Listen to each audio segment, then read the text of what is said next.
부산 해변에서 발견한 것 때문에 이 외국인은 말을 잃었습니다. 물도 아니고 돈도 아닙니다. 그냥 공기였습니다. 해변 모래사장 끝자락 신발을 신으려던 순간 눈앞에 나타난 기계 하나. 버튼을 누르자 공기가 뿜어져 나오며 발에 붙은 모래가 깔끔하게 날아갑니다. 물 한 방울 쓰지 않고 요금도 없습니다. 완전 무료입니다. Feet and so on, and you can just like use it with air and just clean your feet. This is thing I've never seen in my life. I've been traveling for years and years. This is like my first time seeing it. That's unbelievable. So they have 이 외국인은 카메라를 내려놓을 수가 없었습니다. 그리고 혼자 중얼거렸죠. 마치 한국에서만 가능한 것처럼요. 그가 이번에 선택한 도시는 서울이 아니었습니다. 부산이었습니다. 그런데 사실 이 외국인의 부산 여정에서 놀라움은 해변에서 시작된 게 아닙니다. 서울역에서 KTX를 타는 순간부터 이미 시작되고 있었습니다. 서울에서 부산까지 직선으로 약 325km. 이 거리를 KTX는 2시간 29분 만에 주파합니다.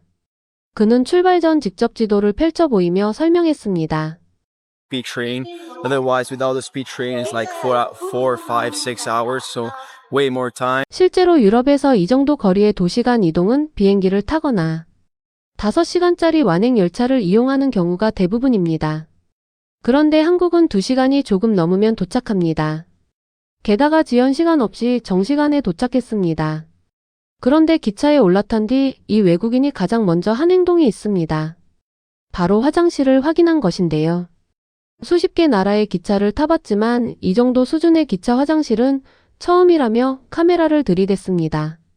변기, 세면대, 비누 디스펜서, 화장지 거리, 작은 거울, 그리고 손잡이까지.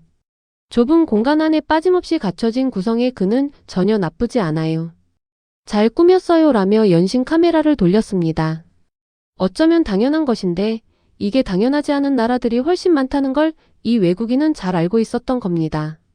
무료 와이파이까지 갖춘 KTX 안에서 2시간을 보내고 부산에 도착한 그는 곧장 부산의 숨겨진 명소로 향합니다. 관광지도에 굵게 표시된 곳이 아니라 좁은 골목과 계단이 이어지는 감천문화마을이었습니다.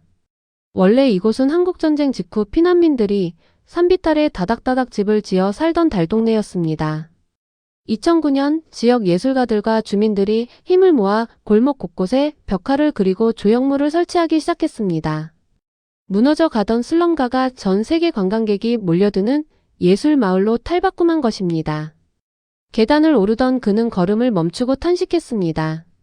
Nice, beautiful colored houses on the hill. Wow, 알록달록한 집들이 층층이 쌓인 뒤로 바다가 펼쳐지고 골목마다 이야기가 담긴 벽화가 펼쳐지는 풍경. 그는 카메라를 내리지 못했습니다. 감천문화마을을 내려온 뒤 그가 향한 곳은 자갈치 시장이었습니다. 부산 앞바다에서 바로 건져 올린 해산물들이 가득한 시장. 그는 2층 식당에 자리를 잡고 문어구이를 주문했습니다. 주문과 함께 나온 것들을 보고 그는 놀라움을 감추지 못했습니다. 미역무침, 채 썬 양배추, 작은 감자, 김치, 무, 그리고 와사비까지. 문어 한 접시를 시켰을 뿐인데 상 가득 반찬이 깔렸습니다. 그것도 추가 비용 없이 당연하게. 정말 신선하네요. 간장에 와사비를 풀어 문어를 찍어 먹은 그는 바다가 바라보이는 창가 자리에서 조용히 고개를 끄덕였습니다. 유럽의 해산물 식당에서는 이 정도 반찬을 받으려면 하나하나 따로 주문해야 하고 그 비용이 본 요리 가격을 넘어서기도 합니다. 한국의 밥상 문화가 얼마나 다른 세계인지 이 외국인은 소리 없이 실감하고 있었습니다. 식사를 마친 뒤 그는 부산에서 50달러짜리 호텔에 체크인했습니다. 한국 돈으로 약 65,000원. 그런데 방문을 열자마자 당황스러운 표정을 짓습니다. 킹사이즈 침대, 대형 LG TV, 전기주전자, 큰 책상과 거울. 그리고 욕실 용품 세트까지 따로 챙겨져 있었습니다.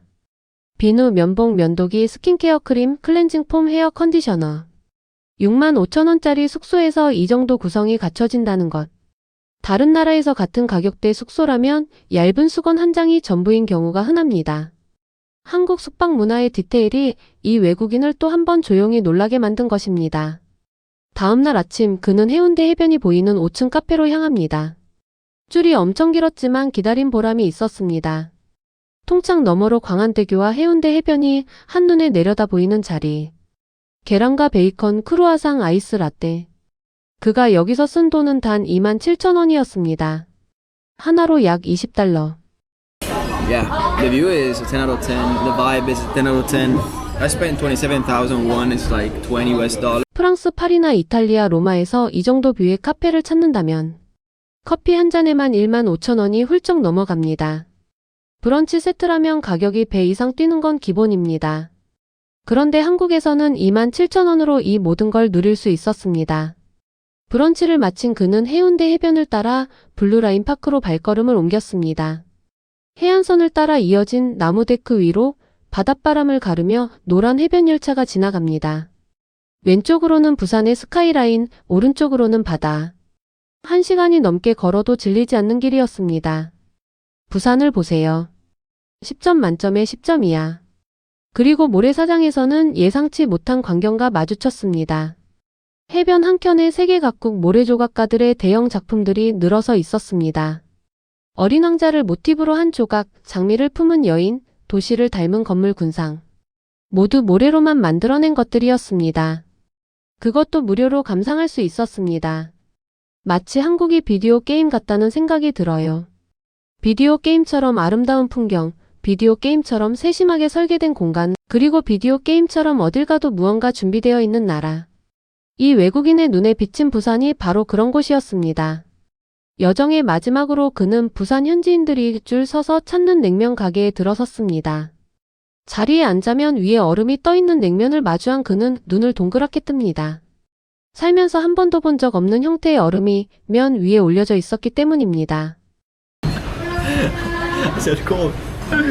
Alright, it's fine. Alright, we have our noodles here. So strange. 현지인들을 따라 면을 힘차게 섞은 뒤 한 젓가락 들어 올린 순간 그는 멈칫했습니다. 차갑고 쫄깃하고 매운 소스와 소고기의 맛이 동시에 들어왔을 때 더운 날 땀을 흘리며 1시간을 걸어온 뒤 먹는 냉면 한 그릇. 이게 얼마나 완벽한 선택인지를 이 외국인도 조용히 알아버렸습니다. 그는 영상 마지막에 이렇게 말합니다. Korea is different now. Now I have like a totally different perception.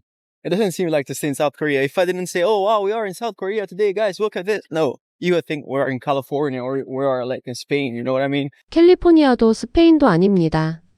부산입니다. KTX 화장실에 놀라고 반찬 가득한 밥상에 놀라고 6만원짜리 숙소의 스킨케어 세트에 놀라고 해변 공기발 세척기에 할 말을 잃은 이 외국인. 그가 발견한 건 부산의 관광명소가 아니라 한국이라는 나라가 일상을 대하는 방식이었습니다. 우리에게 너무 당연했던 것들이 수십 개 나라를 다녀온 사람의 눈에는 이렇게 보이고 있었습니다. 오늘의 대한뉴스 영상은 여기서 마치겠습니다. 구독과 알림 설정으로 다음에 더 즐겁고 감동적인 영상으로 찾아뵙겠습니다. 시청해주셔서 감사합니다.